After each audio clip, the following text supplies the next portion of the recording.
In this video, I'm going to show you how small pieces of leftover wood are turned into something that can make a real difference in your daily life. I'll show everything in detail, so stick around until the end so you don't miss anything. The wood I'll be using for this project is cedar. We have one piece measuring approximately 30 centimeters long by 9 wide.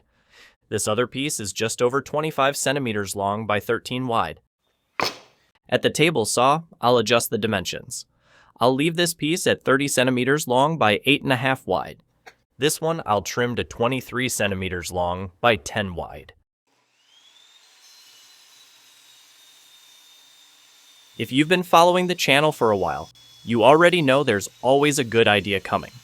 So, go ahead and hit the like button now so you don't forget later. That really helps me out and keeps me motivated to bring more woodworking projects your way. And if you're new here, welcome. I hope you enjoy what you see, and if you do, feel free to leave a like as well. I'm always reading the comments, and I'm amazed at how many different places these videos are reaching. So let me know in the comments where you're watching from. I'd love to see just how far this passion for woodworking can connect us. Here at the miter saw, I'm going to make a 20-degree cut on this piece that measures 23 centimeters. It will end up with 4.5 centimeters here. I secured it in place so it doesn't move, which helps prevent any kind of accident.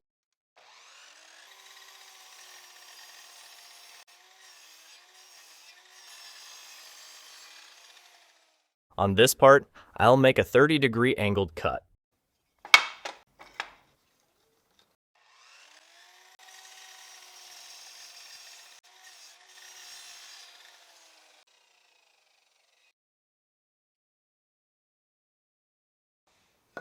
I'll run it through the planer to adjust the thickness to 30 millimeters.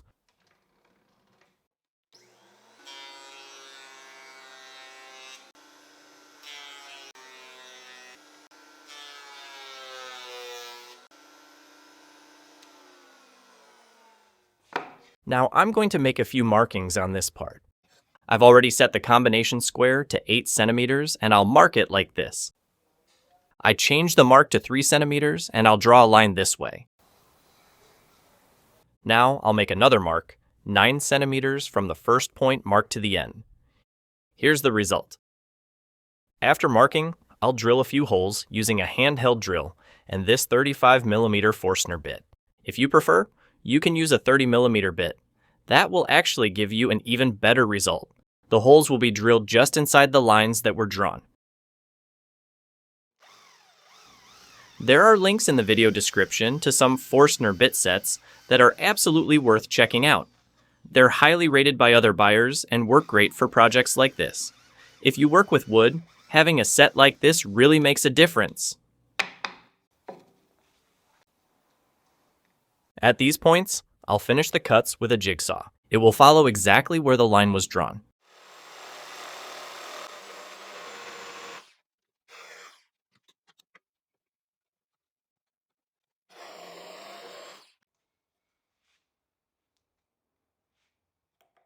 I'll use an 80 grit sandpaper with this piece of wood to smooth the inside area.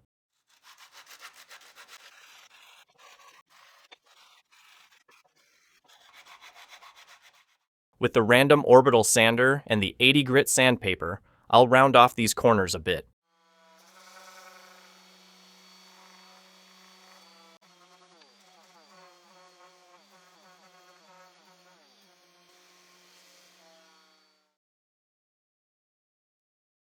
Then, with a 150 grit sandpaper, I'll sand everything thoroughly.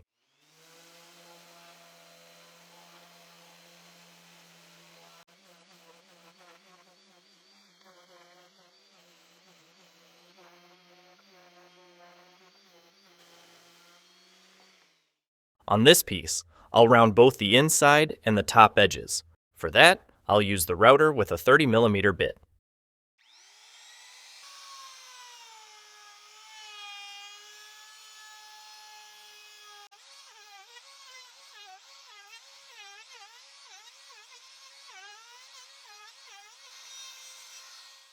I switched the bit on the router to this 32 millimeter one. It cuts at 45 degrees, and I'll use it to soften the upper corners of this piece only.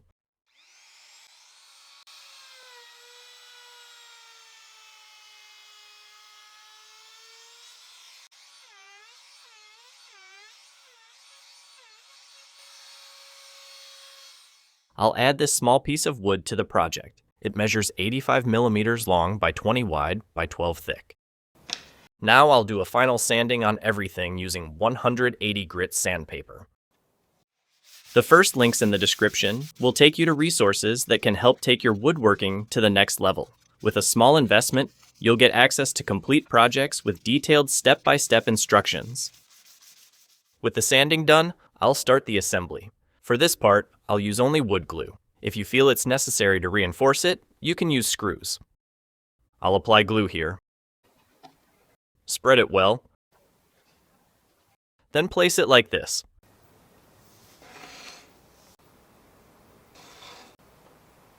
I'll center the piece using the combination square. To get the correct spacing on each side, you need to subtract this piece's thickness from its width, then divide by 2. Here is exactly how much space should be left on each side.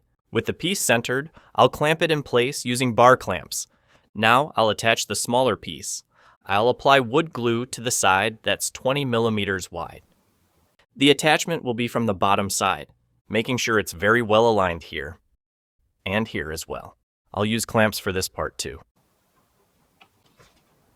Always remember to clean off any excess glue. I place several clamps to keep everything pressed firmly, resulting in a perfect bond. Now I'll wait for it to dry before moving on to the next step. Done. The glue is dry and the bond turned out perfect. Take a look. Even if I use a lot of force, I can't pull it apart. If the bond doesn't turn out perfect, it's important to reinforce the attachment using screws on both of these pieces, so they won't come apart at all. I'll do some more sanding to remove any slight differences that might remain. To finish it off, I'll apply wood sealer to the top of the piece only. The bottom part won't get any sealer. I'll apply it using this 1-inch soft bristle brush.